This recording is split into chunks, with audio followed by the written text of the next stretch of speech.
This conference will now be recorded.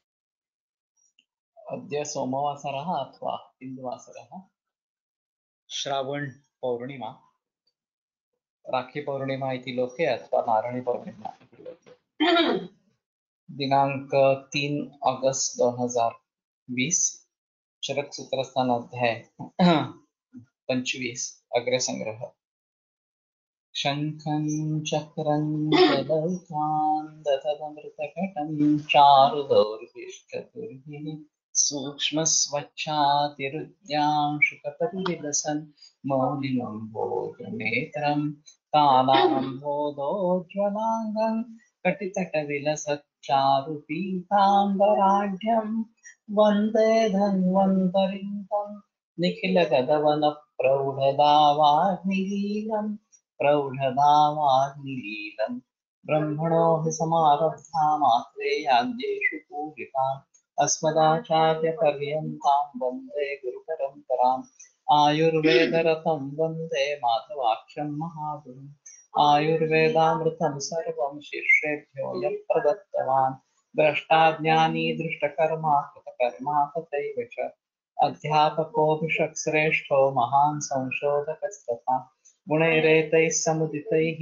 यत्कार्यं प्रतनोद्धिसः समृद्ध्यर्थं हि कार्यस्य वयं प्रयतामहे सरस्वत्यै नमो यस्याः प्रसादात् पुण्यपुण्यकर्मभिः बुद्धिदर्पणसङ्क्रान्तं जगदध्यक्षमीक्षते आत्रेयं प्रथमं वन्दे आयुर्वेदजगद्गुरुम् आयुर्वेदामृतं सर्वं गृहीत्वा हि सुरेश्वरा अग्निवेशादिकेभ्यो यत् प्रयच्छत् मुनिसत्तमः प्रथमं तन्त्रकर्तारम् अग्निवेशं नमाम्यहम्।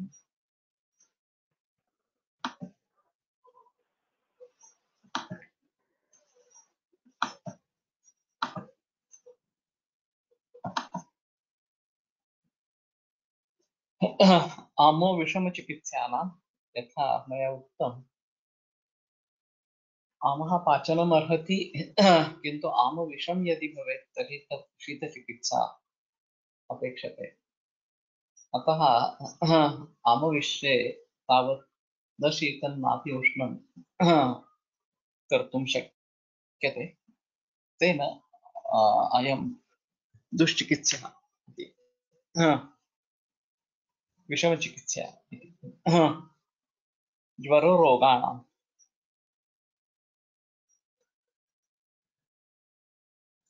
सभी रोगों में ज्वर अहम या अग्रिय इस प्रकार का है। अब स्थिति हुई ऐसी है कि जब से ये एंटीबायोटिक का प्रचलन शुरू हुआ, तब एलोपैथी ज्वर को केवल सिम्टम मानती है और इन्फेक्शन ये डिसीज को बताती है, और फिर उसके लिए एंटीबायोटिक्स देना, इस प्रकार की ट्रीटमेंट प्रचलन में है।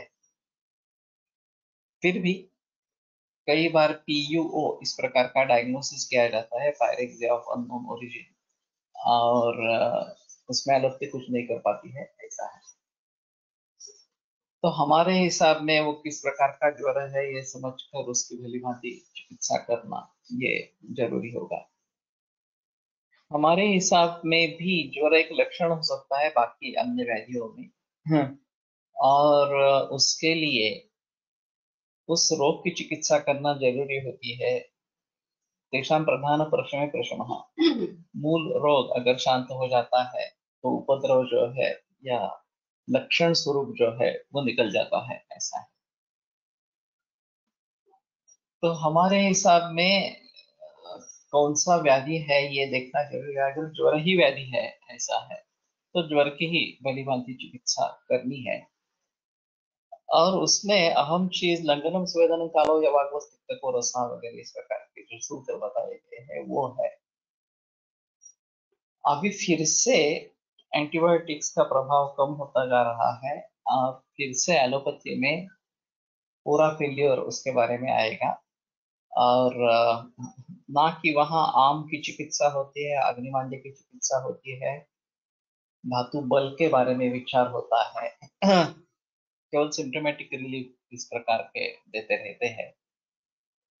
तो हमें ये बहुत जरूरी है इस प्रकार से करना कि हमारे इम्यूनिटी अच्छी कैसे बने, धातु बल अच्छा अच्छा कैसा बने, अग्नि बल हम कैसे संभालें। तो ये बातें अगर करते हैं तो ही ज्वर वगैरह बीमारियों से मुक्ति पा सकते हैं। तो मूल रूप से जाकर उसकी चिकित्सा होना जरूरी है, जो हमारे ग्रंथों में जिसके बारे में स्पष्ट निर्देश है। मैंने एक लेख आयुर्विद्या में पढ़ा था, बहुत पुराने जमाने की बातें मेरे ख्याल में 25-30 बरस हो गए होंगे। और उन्होंने ये जिक्र किया था, हाँ, कि पुराने जमाने में लोगों को मालूम नहीं था, ऋषि मुनियों को, कि इस प्रकार के सूक्ष्म जंतु होते हैं, इसके कारण ये ज्वर आता है इस प्रकार से। तो उन्होंने लंगरम स्वेदनम कालो वगैरह सूत्र लिख दिया। हाँ, लेकिन अभी तो पता चल गया है कि ये जंतुओं के कारण, सूक्ष्म कीटाणुओं से होता है, और एंटीबायोटिक दूसरी दवा है इस प्रकार से। तो लंघन नहीं करना है, बल्कि भरपूर खाना पीना खाना है, करना है इस प्रकार से। और क्योंकि एंटीबायोटिक्स लेनी है तो उसका वीर्य सहन होना जरूरी है। तो ये एक अजीब इस प्रकार की बात है। अभी भी इन्फेक्शियस डिसीजेस में एंटीबायोटिक्स लेना और उसका वीर्य सहन होने के लिए खाना पीना भरपूर लेना, इस प्रकार का प्रचलन है। ये सरासर गलत इस प्रकार की चीज है। तो हमें ये सावधान रहना है इसके बारे में कि अग्नि कैसा है, इसके आधार पर ही क्या खाना लेना है नहीं लेना है, इसके बारे में सोचना है। प्रायः द्रवाहार जो है वो लघु होता है, और द्रवाहार इस प्रकार से लेते हैं, चाहे लाजा मंडो हो या पेया हो या यूष हो, इस प्रकार के वो थोड़ा पेया कफम वर्धयति, इसको ध्यान में रखना है। तो कफ का अगर प्रभाव है, प्रबलत्व है, तो पेया नहीं देनी है, फिर यूष ही अच्छा ऑप्शन है। और केवल मुद्गी यूष ही देना ऐसा भी नहीं है, चढ़क यूष वगैरह भी दे सकते हैं, ऐसा इसमें प्रॉब्लम नहीं है, कफ का अगर ज्यादा जिक्र हो तो। लेकिन इस प्रकार से अगर परहेज रखते हैं तो जल्दी ज्वर कंट्रोल में आ जाता है। अभी हमारी इम्यूनिटी कम हो गई है और जंतुओं की इम्यूनिटी बहुत बढ़ गई है, ऐसी स्थिति है। तो इस हालात में अग्नि को कैसे संभाले, ये एक अहम इस प्रकार की चीज होती है। और उसको ध्यान में रखते हुए ज्वर की चिकित्सा होनी है। तो अगले कुछ वर्ष में हमें फिर से टाइफाइड, यक्ष्मा वगैरह वगैरह रोगों की ट्रीटमेंट करनी पड़ेगी, ये स्पष्ट है। एलोपैथी फेल हो जाएगी, और फिर उसके बारे में हमें ही जो कुछ करना है उसके बारे में सोचना पड़ेगा इस प्रकार से। कुष्ठम दीर्घ रोगाणम, दीर्घ रोगों में कुष्ठ सबसे अहम इस प्रकार का है। तो ये लंबी देर तक चलने वाली बीमारी है, और फिर सिम्टोमेटिक रिलीफ से काम नहीं चलेगा। तो मूल रूप से व्याधि जाना जरूरी है। इसमें यही सिर्फ है कि पूर्व जन्म से भी संबंध इसका हो सकता है, जिसके बारे में पता नहीं चलता। और फिर यशस सीमित इस प्रकार का हो जाता है। तो उसके बारे में अगर हम समझ सके तो बेटर ऑप्शन है।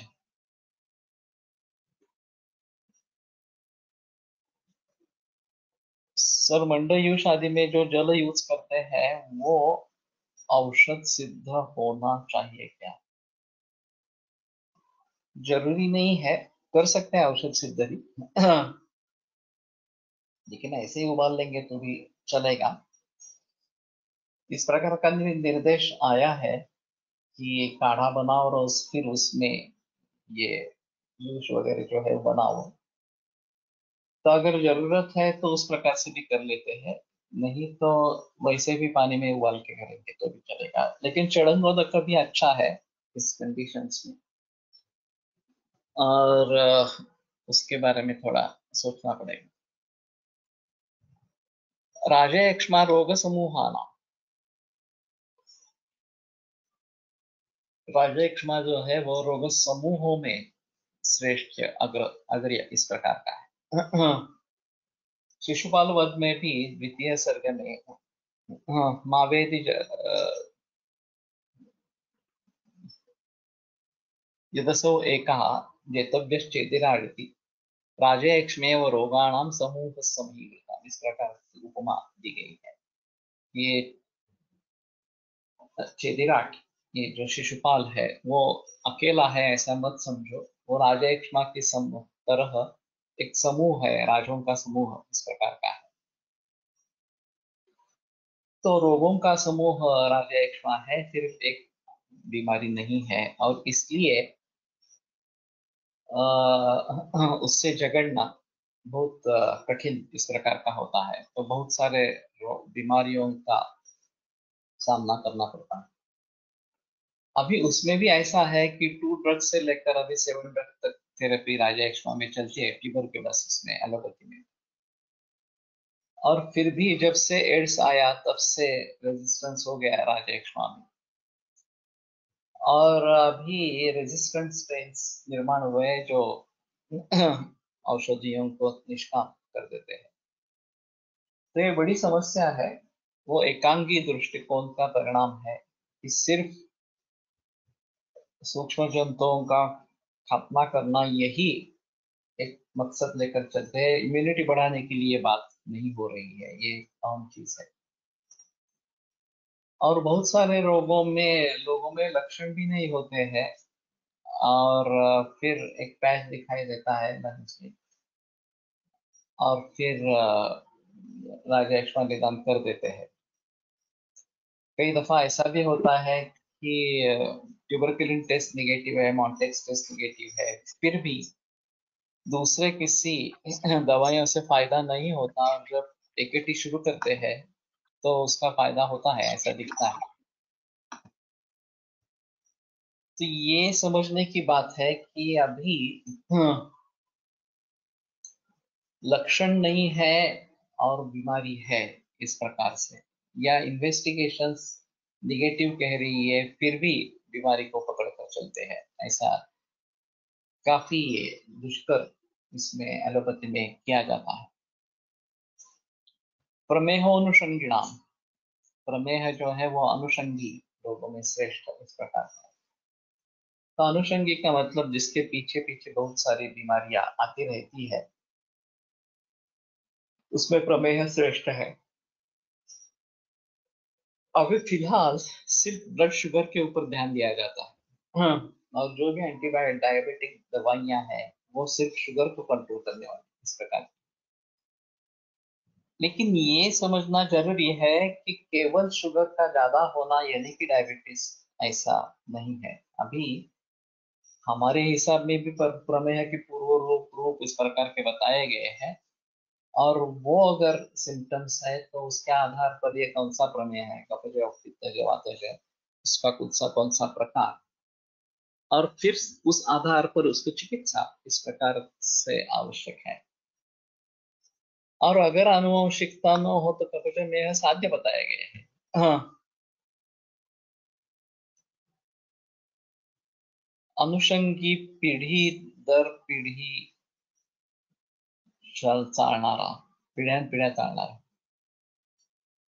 लेकिन ये मुझे नहीं लगता, वैसे वही प्रमेय आनुवंशिक है और इस प्रकार का चलता रहता है, लेकिन अनुषंगी का मतलब उसी जन्म में उसके पीछे पीछे बाकी भी बीमारियां आती रहती है। राजयक्ष्मा उसके पुरोगामी भी रहते हैं और अनुगामी भी रहते हैं। पहले भी पूर्व रूप के आधार पर रोग होते हैं राजयक्ष्मा में, और पीछे भी उपद्रव के स्वरूप में रोग होते हैं। तो इसलिए बहुरोग पुरोगमः इस प्रकार का राजयक्ष्मा के बारे में बताते हैं, और इसमें अनुषंगिणाम इस प्रकार के बताते हैं। तो ये डायबिटिक नेफ्रोपैथी, रेटिनोपैथी, न्यूरोपैथी वगैरह जो है, या डायबिटिक फूड इस प्रकार के, ये सभी बीमारियां अनुषंग के कारण निर्माण होने वाली है, और केवल अगर हम सिम्टोमेटिक ट्रीटमेंट करते रहेंगे कि शुगर लेवल कम करना और उसी से अपने को कृतकृत्य समझना, तो वो बराबर नहीं है। तो मूल रूप से प्रमेह की चिकित्सा होनी चाहिए, वो अगर हम करते हैं तो लोगों को हम इन कॉम्प्लिकेशंस से बचा सकते हैं। क्योंकि एलोपैथी में ये सब करते हुए भी, शुगर कंट्रोल होते हुए भी रेटिनोपैथी, नेफ्रोपैथी ये होती रहेगी। और उसके लिए जो उपाय है वो मैकेनिकल उपाय इस प्रकार के हैं कि आप डायलिसिस करो या लेजर ट्रीटमेंट करो, इस प्रकार से। तो ये उस रोग की मूल भी चिकित्सा है ही नहीं, प्रमेय की भी है नहीं, और इन रोगों के उनके उपद्रवों की भी नहीं। लेकिन लोग उसी में धन्यता मानते हैं कि देखो हमने कितना अच्छा फिक्स किया है प्रॉब्लम किडनी फेलियर का। जनाब आप डायलिसिस करते रहो, किडनी काम करे ना करे कोई संबंध नहीं, मतलब नहीं, या किडनी ट्रांसप्लांट करो। आंखों की रोशनी चली गई है, कम हो गई है, तो लेजर ट्रीटमेंट करवाओ। अगर उससे नहीं होता है तो छोड़ दो, आगे कुछ करने का नहीं है, दृष्टि गई समझो और कुछ मत करो, इस प्रकार से। तो ये बड़ा अजीब चक्कर है इस प्रकार। तो आज बहुत बड़ा पॉपुलेशन डायबिटीज की दवा ले रहा है। हाँ। और वो उसी में धन्यता समझ रहे हैं कि हम दवा ले रहे हैं, हमने डायबिटीज को कंट्रोल किया है। उन्होंने सिर्फ शुगर को कंट्रोल किया है, डायबिटीज को कंट्रोल नहीं किया है, ये सबसे अहम चीज। तो नो डाउट शुगर को भी कंट्रोल करना जरूरी है, वो एक अलग चीज इस प्रकार की रहेगी। लेकिन सिर्फ शुगर को ही कंट्रोल करना, ये डायबिटीज कंट्रोल करना नहीं है, ये बात हमें। पण तरी कुठे डायबिटीज पुढे बरा गेला असेल? जर तो अनुवंशिक असेल तर नाहीच बरा होत ना, यातेच आहे। अगर आनुवंशिक नहीं है और कफज प्रमेय है, तो याप्य काय पूर्ण बरा झालेला आहे आणि आपण ते कुठे ठेवणार? लक्षणांमध्ये पण इसमें ही तात्पुरती पण असू शकतात ना. हो, आता कमी झाले म्हणजे तो बरा आहे, पण परत येऊ शकतात. आहार विहारावर तर सगळं अवलंबून आहे. याचा अर्थ मग आहार विहारच तुम्ही चांगला ठेवायला पाहिजे, असाच अर्थ आहे ना. तो अगर ये इस प्रकार से पूरी तरीके से मिटने वाला नहीं है, तो आपको कंट्रोल करना ही पड़ेगा पूरे जन्म तक, जब तक कैटेगरी में जाएगा। और औषध आहार विहार ये सब ठीक चलते रहेंगे तो कंट्रोल रहेगा, इस प्रकार से है। अभी जो कोमॉर्बिडिटी दिख रही है कोरोना के साथ, उसमें डायबिटीज का एक अहम रोल इस प्रकार का है। अब शुगर अनकंट्रोल्ड होना, ये बताते हैं कि उसके लिए कोमॉर्बिडिटी के लिए कारण इस प्रकार का। तो सिर्फ मैकेनिकली शुगर मेंटेन करना इतना काफी नहीं है, उसके आगे हमें जाना जरूरी है।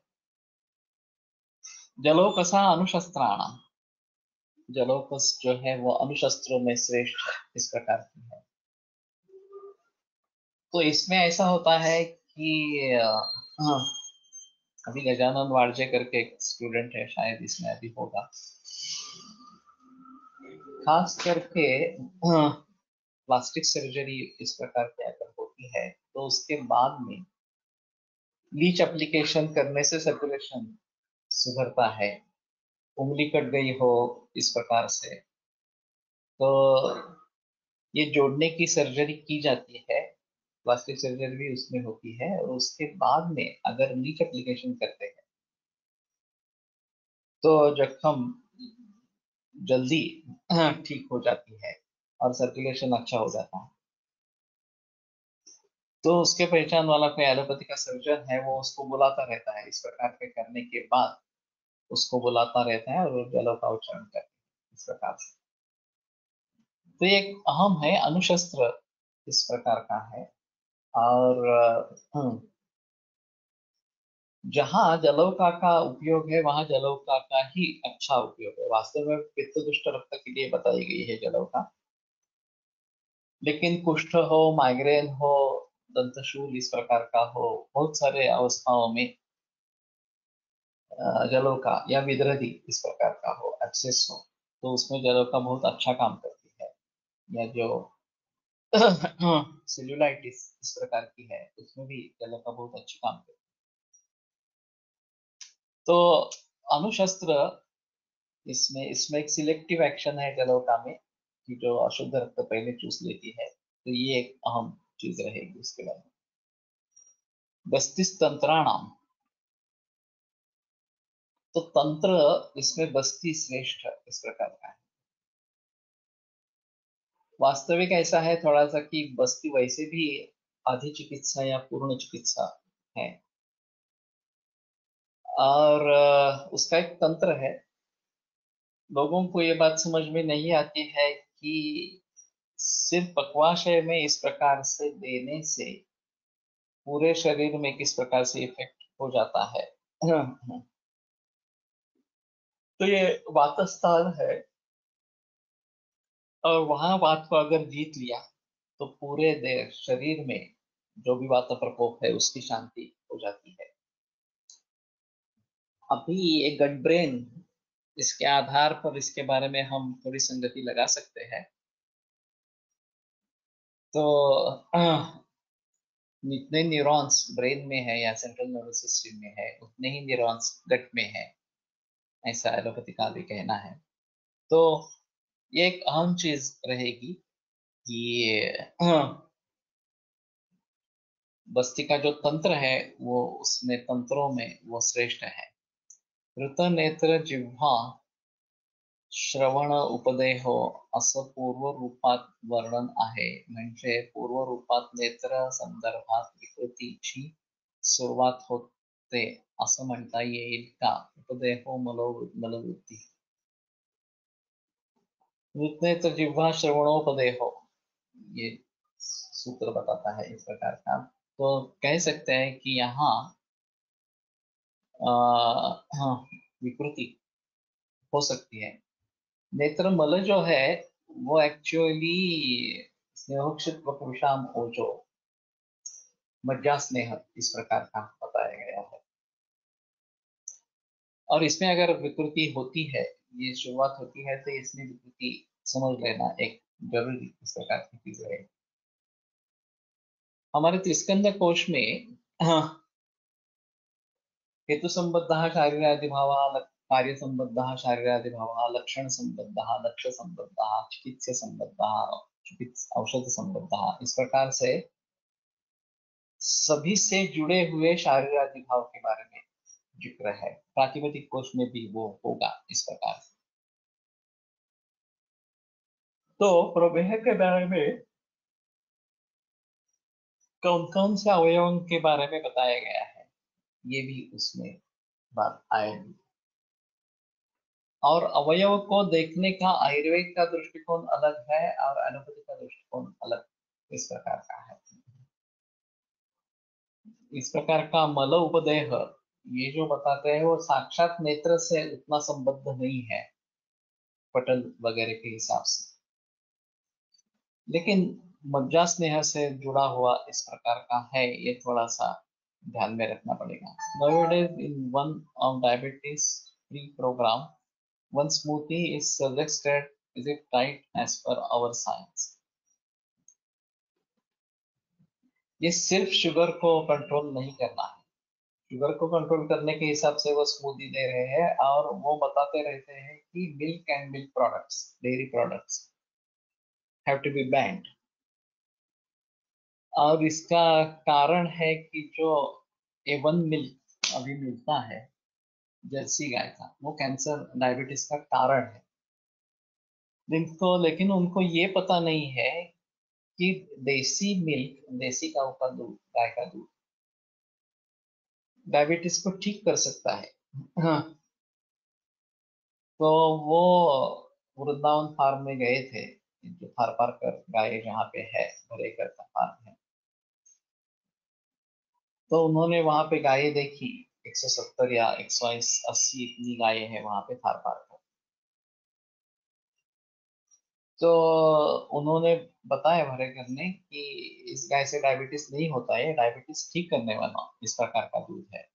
तो आप ये मत बताओ कि दूध ही मत लेना, जर्सी गाय का दूध मत लेना, ये कहो। और ये बाकी भी लोगों में होता है, कैंसर में भी बताते हैं दूध नहीं लेना, और मैं केवल दूध के ऊपर मरीजों को रखता हूँ। लेकिन वो जो दूध मना कर रहे हैं वो जर्सी गाय का मना कर रहे हैं, और मैं जो लेने के लिए कह रहा हूँ वो देसी गाय का कह रहा हूँ।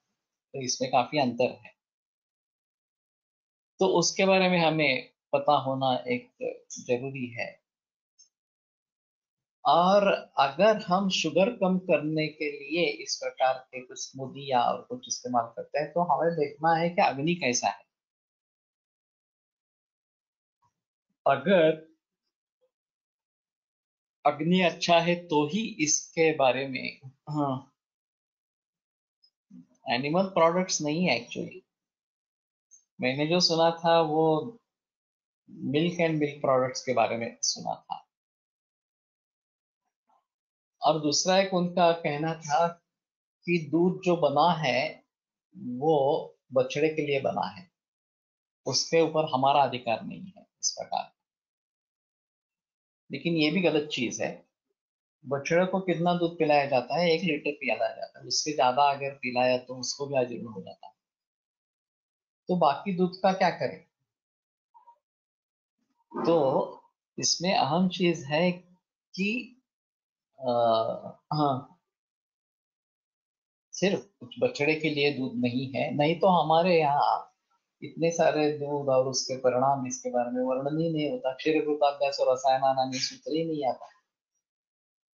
अगर हम कुछ पाप कर रहे हैं, क्या बछड़े का दूध तोड़कर हम दूध पी रहे हैं, तो ये पाप है निश्चित रूप से। ये नहीं है वास्तव में। तो ये गलत फहमी है कि it is all about stopping all animal products including ghee. वो तो और मूर्खता है। दूध शायद ऐसा है, दूध और दूध से उत्पन्न हुए अन्न पदार्थ नहीं लेने हैं, और वो जर्सी गाय के लिए लागू है, उसमें संदेह नहीं।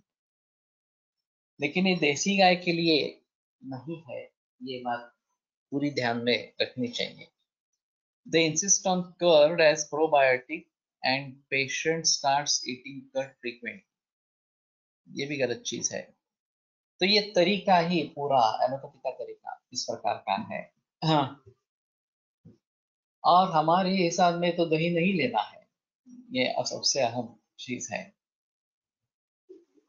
तो हमें इसके बारे में लोगों को सजग करना पड़ेगा। लेकिन लोग ऐसा है ना कि शुगर कम होती रहती है, इसी आनंद में रहते हैं, और उससे स्ट्रेस कम हो जाता है। ऐसा है थोड़ा सा। अगर आप समझ लेते हैं कि शुगर आपकी कम हो गई, तो आपको अच्छा लगता है कि हाँ ठीक है, मेरा डायबिटीज कंट्रोल हो गया इस प्रकार से। एका ठिकाणी वाचण्यात आले की बछड्यांना पूर्ण दूध पिले तर काही दिवसात त्याचा मृत्यू होतो। इसके बारे में तो मुझे पता नहीं है, लेकिन समझो गिर गाय 4-5 लीटर एक समय में दूध देती है, बछड़े के लिए 1 लीटर काफी होता है, बाकी तो 4 लीटर बच जाएगा। वो तो हमें इस्तेमाल करना है इस प्रकार से। हाँ, ज्यादा पिलाएंगे तो तकलीफ हो सकती है, ऐसा है। अभी खिलार के बारे में ऐसा बताते हैं कि खिलार का कुपोषण ही हो गया है, और लोगों ने उसको दूध कम देके, बछड़े को दूध कम देके बाहर बेचना शुरू कर दिया, और अगली पीढ़ियां दुर्बल होती गई और दूध कम होता गया। तो हाँ,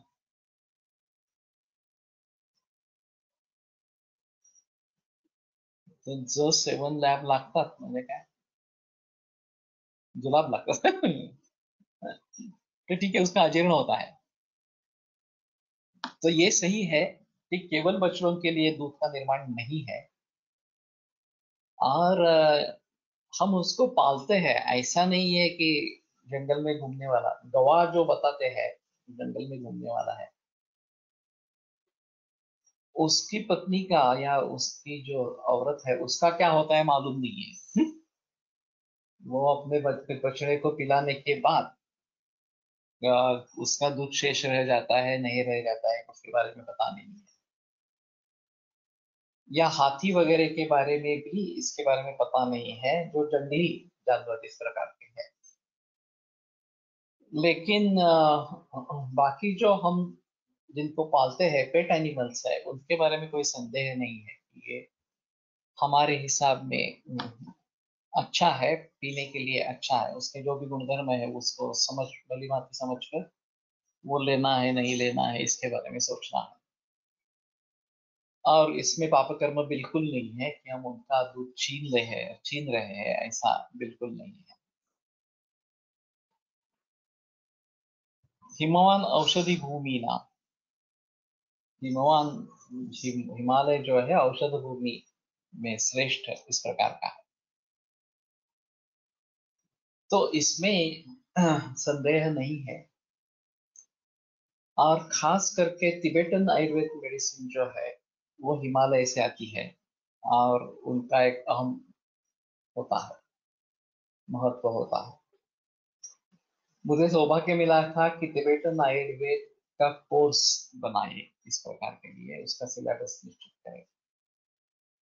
और मुझे वहां पता चला कि वहां मूत्र परीक्षा और नाड़ी परीक्षा को काफी ज्यादा महत्व है। वो कह रहे थे कि मूत्र परीक्षा के लिए 200 अंकों की परीक्षा ओरल मौखिक परीक्षा रखी, और उतना मटेरियल उनके पास है। वैसे नाड़ी परीक्षा के बारे में भी इस प्रकार की मौखिक परीक्षा रखे, ये उनका आग्रह था। तो एक विश्वव्यापी आयुर्वेद किस प्रकार का है इसके बारे में थोड़ा सोचना जरूरी पड़ेगा। कि जैसे भारत में है वैसे श्रीलंका में आयुर्वेद है, तिबेट में आयुर्वेद है, जावा सुमात्रा वगैरह इन देशों में है। और प्राचीन काल से ये पूरा देश भारत देश काफी बड़ा था, अफगानिस्तान तक भारत ही था इस प्रकार से। और ये जावा सुमात्रा वगैरह सभी में हमारी संस्कृति थी। अच्छा राम मंदिर वहां पे है, बड़ा राम मंदिर वहां पे है इस प्रकार से। तो ऐतिहासिक दृष्टि से इन सभी चीजों को देखना है और उसमें क्या अंतर है क्या समानता है ये भी देखना है। वैसे एक सिद्ध की अलग परंपरा तमिलनाडु में चलती है। हाँ, वो ज्यादातर पारद की परंपरा इस प्रकार की शास्त्रीय परंपरा है। लेकिन श्रीलंका में अष्टांग आयुर्वेद इस प्रकार का प्रचलन में है। लंदन में मिडिलसेक्स यूनिवर्सिटी जो है उसमें काफी लोग श्रीलंकन है, श्रीलंकन आयुर्वेद वाले हैं। और मैंने पूछा था कि अगर इस प्रकार के ग्रह बाधा भूत बाधा इस प्रकार के होते हैं तो आप क्या करते हैं। तो उन्होंने कहा कि हमारे पास भूत वैद्य रहते हैं, वो हम उनको उनके पास भेजते हैं। तो ये जो दैव व्यपाश्रय चिकित्सा है वो करने वाले अलग चिकित्सक श्रीलंका में है। तो ये भी एक अहम चीज इस प्रकार की है। तो हमारे आयुर्वेद इतिहास में वास्तव में इसके ऊपर ज्यादा जिक्र होना चाहिए कि आयुर्वेद की परंपराएं कितनी है, क्या क्या स्वरूप से है। और फिर इतिहास जानने की कोशिश करें। हमने जो इतिहास पढ़ा वड़ोदकर या फिर आयुर्वेद का बृहद इतिहास, प्रियोत शर्मा की एक आयुर्वेद का वैज्ञानिक इतिहास इस प्रकार की किताब, वो सबसे अच्छी है। फिर भी ये जिक्र नहीं है। गोलटकर सर काश्यप संहिता का उपोद्घात पढ़ाते आयुर्वेद इतिहास के लिए। और उनका कहना था कि वहां जो इतिहास लिखा गया है वो बहुत अच्छा है। मैंने खुद तो पढ़ा नहीं है लेकिन वो वहां से वो संस्कृत में भी है और हिंदी में भी है वो जो उपोद्घात है।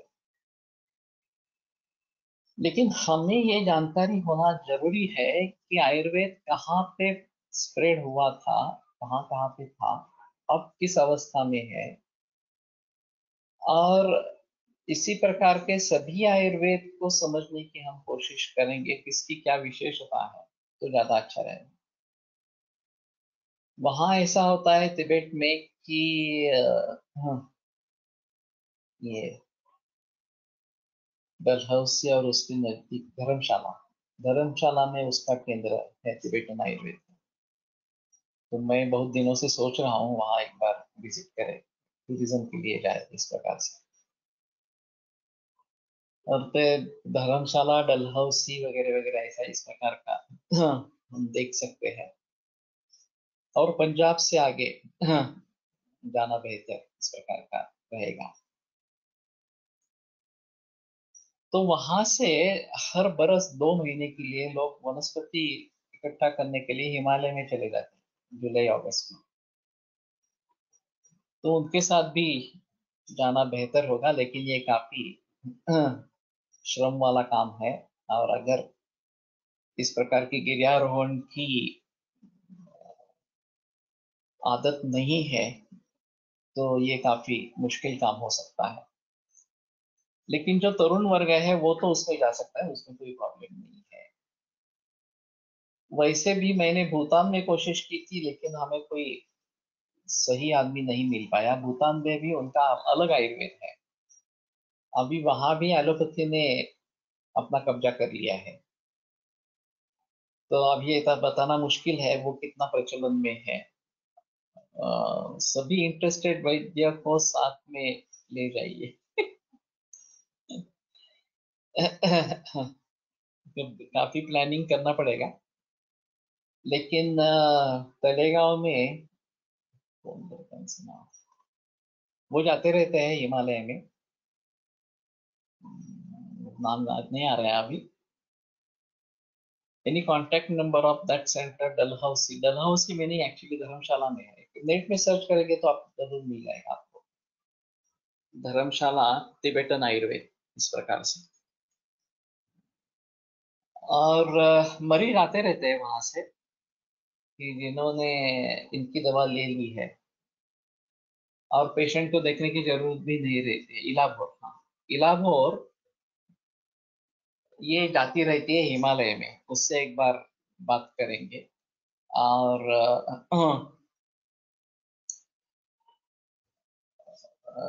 फिर इसके बारे में पता चल जाएगा। और वो जब जाती है वही उसी समय जाए तो थोड़ा बेहतर इस प्रकार का रहेगा। अभी मालूम नहीं वो हर बरस जाती है नहीं जाती है इस प्रकार से, लेकिन ये एक अहम चीज इस प्रकार की रहेगी। और खास करके जिनकी फोटोग्राफी अच्छी है वो भी साथ में जाए, जैसे चिन्मय फ्रांस पे है इस प्रकार से। तो उसके फोटोग्राफ्स निकाले, ये भी अच्छी चीज प्रकार करेगा। और इस प्रकार की दवाइयाँ अगर हम उपयोग में लाते हैं तो काफी ज्यादा अच्छा होगा। तो एक नैसर्गिक शुद्धता वहां पे है, और क्लाइमेट का भी परिणाम है। खास करके अष्टवर्ग जो है वो वहीं पे मिलता है, तो उसके लिए वो अच्छा है। सोम औषधि नाम, औषधि में सोम श्रेष्ठ है। अभी ये काफी दिक्कत वाली बात है, क्योंकि सोम क्या है इसके बारे में काफी बहस हुई है। और पूरा पता नहीं चल रहा कि सोम है क्या। चिंग काशीकर की एक किताब है, आइडेंटिफिकेशन ऑफ सोम। और वो वैदिक परंपरा के अनुसार उन्होंने उसके बारे में संशोधन किया है। अभी मालूम नहीं वो अवेलेबल है या नहीं है। और उनको जाकर भी अभी काफी बरस हो गए। लेकिन आइडेंटिफिकेशन ऑफ सोम इस प्रकार की एक है वहां पे, जो वर्णन है कि चंद्रकला जैसे एक एक पान बढ़ता जाता है, पौर्णिमा को वो पूरी सजती है पानों से, और फिर एक एक पान निकलता जाता है इस प्रकार का। ऐसी वनस्पति कहाँ देखी, ये अजीब है। Tibetan medicine are ayurvedic herbs only, वो तो सही है, लेकिन शिलाजीत का इस्तेमाल होता है। भस्म इस प्रकार का नहीं है। लेकिन मुझे पक्का मालूम नहीं है, क्योंकि जब तक वहां पे जाकर देखेंगे नहीं तब तक ये पता होना जरा मुश्किल है। लेकिन एक ऐसी चीज हो सकती है कि आयुर्वेदिक पर्यटन वैद्यों के लिए बनाई। सन 1993 आई सपोज, हम सब मिलकर, एक 13 वैद्य मिलकर केरल में गए थे। और कोट्टकल, कोयम्बतूर और त्रिवेंद्रम, यहाँ पे जाके आए। त्रिवेंद्रम में त्रिवेणी नर्सिंग होम जो है वो भी देखा। कोट्टकल में ये आर्य वैद्य फार्मेसी, ये भी देखी। इस प्रकार से काफी लोगों से मुलाकातें हुई। ये अस्थि संदान करने वाले एक वैद्य उस समय थे, अर्जुनंद करके, और उनका बड़ा अच्छा काम था और गरीब लोगों के लिए खास करके था। तो ये भी एक हम कोयम्बतूर में दिखाई दिया इस प्रकार से। एक रस वैद्य से भी कोयम्बतूर में मिले, सिद्ध वैद्य से। तो शायद इस प्रकार का पर्यटन हो सकता है। ऐसा ही हिमालय में पर्यटन करें, ये भी चीज हो सकती है। Triveni nursing home is doing surgical work, but जो वहाँ पे डॉक्टर्स हैं अभी, पुराने जमाने के जो थे वो केवल तमिल ही बोल पाते थे या मलयालम नहीं बोल पाते थे। अभी उनका जो लड़का है वो अंग्रेजी बोलता है और करता है सभी, तो लोग काफी उसके संबंध में रहता है। यहाँ एक हमारी स्टूडेंट का कॉम्प्लिकेटेड नी फ्रैक्चर था, तो खास करके उनको यहाँ पुणे में बुला के वो ट्रीट किया और वो बहुत ही अच्छा ट्रीट हो गया। तो ये एक अहम चीज है। ये हार्डली कुछ 5 सेकंड का काम था, सेटिंग ऑफ द फ्रैक्चर, लेकिन वो इतने झट से और इतने आसानी से उन्होंने किया। ये my aunt was taking Tibetan medicine for CLL. She is now completely disease free. There is a doctor practicing in Mumbai. She was has vast experience in blood cancer treatment. अच्छी बात है। CLL वैसे भली भांति treat कर सकते हैं, CLL का उतना प्रॉब्लम नहीं है। CML या CLL, AML और ALL ये काफी मुश्किल है। तो एक्यूट कंडीशन है, ब्लास्ट सेल्स बहुत ज्यादा है, तो बहुत दिक्कत होती है। लेकिन CLL और CML मरीज मेरे पास ज्यादा नहीं आए हैं, और वो समझते रहते हैं कि एलोपैथी की दवा लेते रहे तो ठीक रहता है, तो और कुछ करने की जरूरत नहीं है, ऐसा समझते हैं। सर्जिकल वर्क भी करते हैं, लेकिन सिर्फ वैसा ही है ऐसा नहीं, ट्रेडिशनल भी अच्छा है उनका। Doctor Yeshi Dhonden is very famous Tibetan physician in Dharamshala, specially cancer. हाँ, कैंसर के लिए तो ये है अहम चीज, और अच्छा है, उसमें कोई संदेह नहीं है। सोमाई चंद्र ले सकते हैं, वैसा तो है। इसीलिए ये मैंने जो बताया कि पत्ते बढ़ते जाते हैं और घटते जाते हैं, इस प्रकार से, इस प्रकार के बारे में, सोम के बारे में वर्णन आता है। तो इसके बारे में थोड़ा सोचना पड़ेगा। लेकिन तिब्बत में काफी परंपरा ये होगी, ये तो अभी भारत में स्थित है, लेकिन तिब्बत में काफी परंपराएं होगी। अभी वो कब्जे में है चाइना के। वास्तविक चाइना ने जब तिब्बत पर कब्जा कर लिया तो हमारा मानस सरोवर भी उनके कब्जे में आ गए। अगर आगे जाकर कुछ हो सकता है और कम से कम हम तिब्बत को मुक्त करा सकते हैं तो भी अच्छा रहेगा चाइना के यहाँ से। लेकिन मानस सरोवर के बारे में काफी कथाएं प्रचलित है, और उसकी परिक्रमा करना भी एक अद्भुत इस प्रकार का अनुभव है। तो ठीक है। लेकिन मैं समझता हूँ कि तिबेटन आयुर्वेद या श्रीलंकन आयुर्वेद, इसके बारे में जानकारी लेना जरूरी है, और आयुर्वेद का इतिहास इसके आधार पर बने, ये ज्यादा अहम इस प्रकार का होगा। मरुभूमि आरोग्य देशाना। मरुभूमि जो है वो आरोग्य देश में श्रेष्ठ इस प्रकार की है। तो हाँ, ये देखना जरूरी रहेगा कि राजस्थान जो मरुभूमि है और आसाम ये अनुप्रदेश इस प्रकार का है, तो कंपैरेटिव व्यू करके हाँ, वहाँ का स्वास्थ्य कैसा है और मरुभूमि राजस्थान का स्वास्थ्य कैसा है इसके बारे में जानकारी हासिल कर सकते हैं। कोई हाँ, रेगिस्तान के लोग कम बीमार हो पड़ते हैं। रेगिस्तान तो और ही आगे चला गया, लेकिन हमारे यहाँ राजस्थान तो है, उतना नहीं है लेकिन है फिर भी। तो मरुभूमि इसमें श्रेष्ठ प्रकार बताई गई है, लेकिन बारिश कम होती है ये भी है। अभी कोरोना में भी राजस्थान का डेथ रेट कम है। ओके, तो एक अहम चीज इसके बारे में रहेगी। कल राज ठाकरे की मुलाकात लगी थी टीवी पर, तो उसका जिक्र था कि हमारी आबादी 135 करोड़ है और उसमें कोरोना ग्रस्त 13-14 लाख के हैं और उसमें मरने वाले 27,000। तो ये प्रोपोर्शन अगर देखेंगे तो खामखा हमने उनको सर पे चढ़ा रखा है, इस प्रकार का कहना था। या भूमीला मरुभूमी का म्हणतात एक्चुअली हाँ, वाळवंटी प्रदेश, मरु देश जो है वो वाळवंटी प्रदेश इस प्रकार का, सैंडी इस प्रकार का बताया जाता है। वो उसका वही मीनिंग इस प्रकार का है। कच्छ ऑल्सो मरुभूमि, यस, वाळूचे आधिक्य असते, दैट इज ट्रू।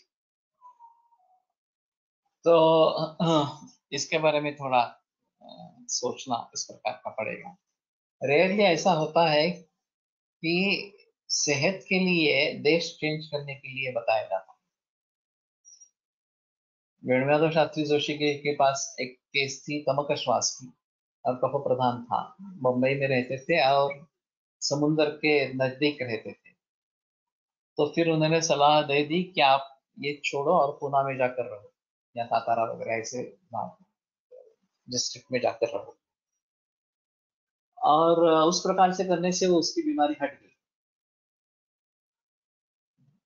तो ये भी पॉसिबल है कि अगर अनुप्रदेश है और आपको कफज व्याधि इस प्रकार का है तो देश परिवर्तन करने से फायदा इस प्रकार का होता है। और उल्टा भी हो सकता है, अगर वात प्राधान्य है तमक श्वास में और मरुभूमि में रह गए रहते हैं तो उसको थोड़ा साधारण अनूप की तरफ जाने के लिए कहो, तो साधारण अनूप में जाएंगे तो ये तकलीफ कम हो जाती है। ईशान्येकडील राज्यामध्ये सोगारिपा नावाची चिकित्सा केली जाते। आयुष मध्ये एस फॉर सोगारिपा, एस फॉर सिद्ध। मुझे भी जो पता है वो सिद्ध है, सोगारिपा नहीं है। सोगारिपा मैंने कभी नाम सुना था, लेकिन मालूम नहीं है कि ये क्या चिकित्सा है इस प्रकार से, और शायद तिब्बत से ही जुड़ी हो, पता नहीं है। सिद्ध एंड सोगारिपा तो ठीक है, लेकिन सोगारिपा के बारे में जो भी जानकारी हो वो प्रकट करो, वो बेटर ऑप्शन इस प्रकार का रहेगा। और मूल ग्रंथ किस भाषा में है, ये भी एक अहम चीज रहेगी। सिद्ध जो है वो तमिल भाषा में है। मैंने एक सुना था कि दो ही श्लोक है तमिल में और उसमें उनका पूरा वैद्य समा गया है। काफी आश्चर्यपूर्ण इस प्रकार का है। और आयुर्वेद तो संस्कृत में है, उसमें संदेह नहीं है इस प्रकार से। तिबेटन जो है वो तिबेटन लैंग्वेज में है, और आयुष वेबसाईटवर माहिती आहे ट्रेडिशनल मेडिसिन आहे, लेकिन उसके बारे में अधिक जानकारी कहाँ से मिलेगी ये थोड़ा देखो। और जैसे मैं बता रहा हूँ कि तिबेटन मेडिसिन ओनली, ठीक है, सोवा रिगपा। हम खुद इस प्रकार का पर्यटन निकाले वैद्यों के लिए। वैसे केरल फेमस है इसके बारे में, वैसा निसर्ग भी अच्छा है केरल में। केरल में ये भी धर्मशाला भी हिमालय है, तो उसका भी निसर्ग सौंदर्य बहुत अच्छा है। और राजस्थान में कुछ प्रचलन है अलग सा, आयुर्वेद का ही है। और मालूम नहीं उत्तराखंड में इसके बारे में और कुछ है क्या इस प्रकार के देखने लायक। तो भिन्न भिन्न देशों में, प्रांतों में जो है आयुर्वेद का प्रचलन, वो भी एक बार देखिए। आत्ताच आयुषमध्ये ऍड झाले आहे, ओके, त्यांचे वेगळे सर्टिफिकेट कोर्सेस असतात, ओके। भाषा कौन सी रहती है, तिबेटन पढ़ने की। राजस्थान मध्ये अग्निकर्म प्रचलन जास्त आहे असं ऐकले, ओके। एक्चुअली जब मुझे संहिता लिखनी है तो मैंने सोचा है कि मैं पूरे भारत का भ्रमण करूंगा। ऑफ कोर्स ये तो पैदल जाना मुश्किल है। सभी वाहनों का प्रयोग करके मैं जाऊंगा, चाहे प्लेन हो या कार हो वगैरह वगैरह इस प्रकार से। लेकिन कहाँ आयुर्वेद का किस प्रकार का प्रचलन है ये समझने की कोशिश करेंगे। और दूसरा मकसद है कि जो भी बीमारियां अलग इस प्रकार की कुछ रहेगी, जैसे श्लीपद हम यहाँ नहीं देखते जो आसाम में है, तो उन बीमारियों के बारे में फर्स्ट हैंड इंफॉर्मेशन होना ये जरूरी है कि किस प्रकार के मरीज होते हैं, कारण क्या होते हैं, और लक्षण समुच्चय कैसा रहता है, खाद्य सातत्य किस प्रकार का रहता है वगैरह। तो अगर ये हिंदी या अंग्रेजी भाषा में उपलब्ध है तो एक बात हो सकती है कि वो पढ़े, वो सीखे इस प्रकार से। अभी ये गव्य सिद्ध का प्रचलन कुछ चल रहा है तमिलनाडु से लेकर, लेकिन उसमें मूल साइंस, दोषा धातु मतलब विज्ञान वगैरह के बारे में कितना जिक्र रह गया है मुझे पता नहीं है। गाय के बारे में, उसके दूध वगैरह के बारे में ये ठीक है, वो अलग चीज है। वैसे हमारे स्कंद कोश में, हेतु कोश में और औषध कोश में दूध, दही, घृत, इन सभी के बारे में काफी जानकारी है, सभी जो इकट्ठा की गई है, तो उसको थोड़ा सा भली भांति देखना पड़ेगा। लेकिन अभी हमारे ग्रुप में मैं समझता हूँ कि काफी देशों से लोग होंगे, तो महाराष्ट्र के बाहर से कितने लोग हैं वो अपना अपना नाम बताए। जैसे हरि शर्मा, हरित ना का हरित, राजा ये हरियाणा से है, विष्णु विष्णु हरित। देश विदेशातील आयुर्वेद डॉक्युमेंटरी सरकारला काढण्यास उद्युक्त करता आले तर सर्व जगाला आयुर्वेदाची व्यापकता कळेल। ये तो होना है। सरकार करे न करे, मेरा मेरा सुझाव तो है इसके बारे में। अभी ये सुना था कि बारामती में कोई संकुल है, अप्पा साहेब पवार, उनके बेटे राजेंद्र पवार और उनकी पत्नी। अप्पा साहेब पवार तो चल बसे, शरद पवार के बड़े बंधु, वो आयुर्वेद की प्रदर्शनी वहां पे करना चाहते हैं, जो कायम स्वरूप इस प्रकार की होगी। तो उसमें इन सभी के बारे में जिक्र हो तो ज्यादा रहेगा कि आयुर्वेद कहाँ कहाँ में प्रचलन है, उसकी डॉक्यूमेंट्री बना के वो दिखाएंगे। सिद्धा में भी वात पित्त कफ सिद्धांत होते हैं, या होते हैं विष्णु हरित, हाँ। तो तुम हरियाणा से हो, लेकिन और कौन कौन लोग हैं जो अन्य देशों से हैं, कर्नाटक से कुछ लोग हैं, उसके बारे में मुझे संदेह नहीं है। केरला वाले एक दो होंगे शायद, लेकिन बाकी राजस्थान या गुजरात या फिर उत्तराखंड वगैरह वगैरह उसमें से कोई अगर है तो पता करें। Ankur Mahajan, Chhattisgarh. Okay. I am from Kanyakumari. Okay. Sir, why can't we make a museum like Kerkar, which will show history to present status of Ayurveda and various parampara? That is what I am thinking. वही मेरे मन में है। और जैसे ये अक्षरधाम है, वैसे आयुर्वेद धाम बनाना चाहता हूँ। आई am from Udaipur, Rajasthan. Mahesh Kumar Gupta. Okay. तो इसमें और भी अगर लोग जुड़ जाएंगे, सभी भारत से लोग जुड़ जाएंगे, तो बेहतर इस प्रकार का होगा। वहाँ की जो भी परंपराएं हैं उनके बारे में जानकारी हासिल करना जरूरी है। Land with contribution by all vaidyas. मालूम नहीं, हम कोलकाता प्रतिष्ठान में लैंड खरीदने की सोच रहे हैं बहुत वर्षों से, और वो अभी तक हुआ नहीं है वास्तव में। तो मुझे अब इस बात पर विश्वास नहीं है कि लोग इकट्ठा आकर कुछ काम करेंगे। जब तक कोई एक नेतृत्व नहीं होगा तब तक ये मुनासिब नहीं होगा। अगर सिंगल हैंडेड इस प्रकार का नेतृत्व रहेगा, जो भी संस्थाएं उभरी है वो सिंगल हैंडेड उभरी है। चाहे कोट्टकल वाली चीज हो, वॉरियर ग्रुप है, या फिर वैद्य नृसिंहाचार्य भाग्यवाड़ीकर सोलापुर में है, गुणे शास्त्री नगर में है, पुरुषोत्तम शास्त्री नांदल पुणे में है। तो ये सभी एक वैद्य ने निर्माण किया है और बाकी सब उसके फॉलोअर्स हैं। उनकी एक विजन अलग थी।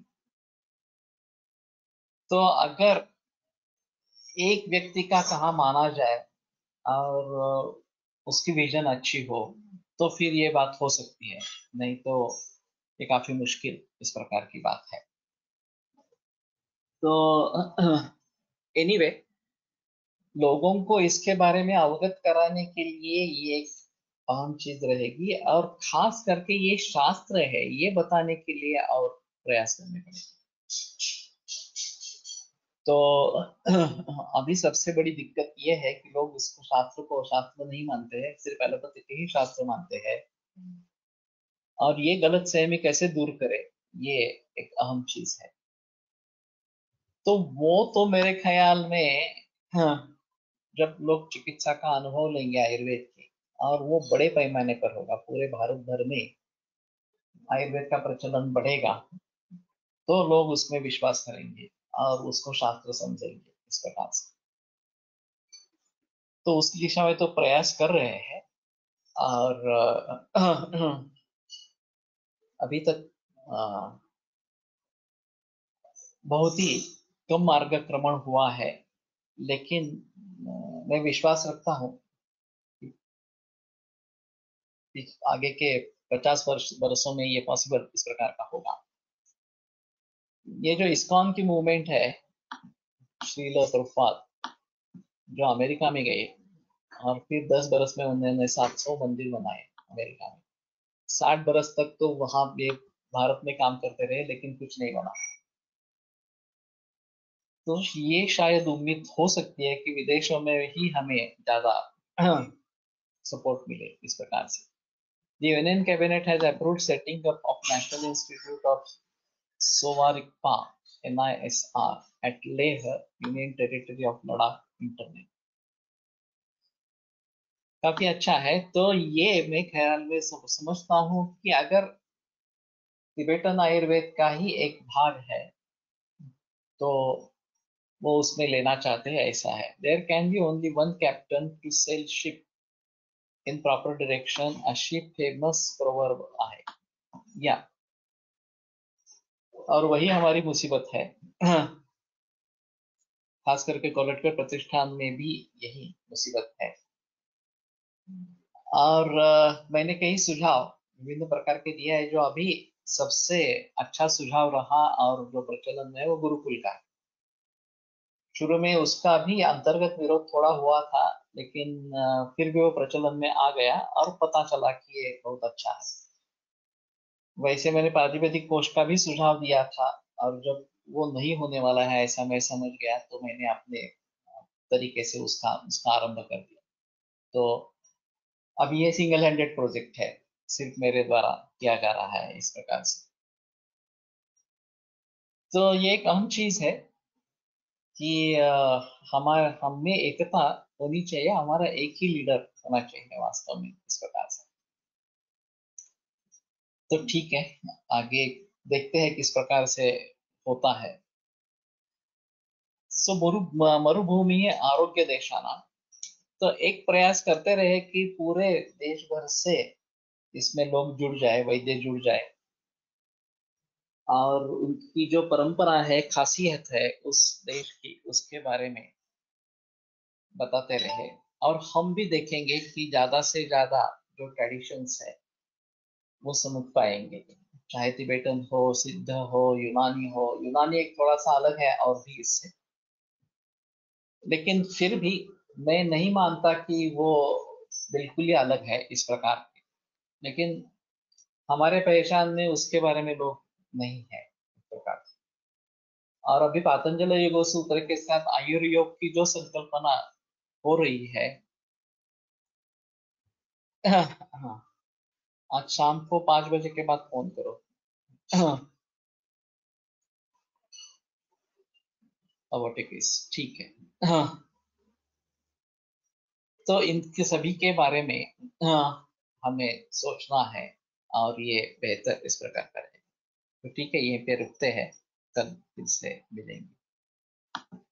आयुर्वेद प्रकांडो निगदित इह हि शल्यतंत्र प्रधानः शिष्येभ्यः शाश्वतोऽयं निखिलजनकृपा व्याप्तचित्तेन येन आयुर्वेदस्य वाञ्छन् पुनरपि भुवने तां च सुष्ठु प्रतिष्ठां श्रेष्ठं धन्वन्तरिं तं प्रणमति च सदा वैद्यवर्गो हि नूनम् वैद्यवर्गो हि नूनम्।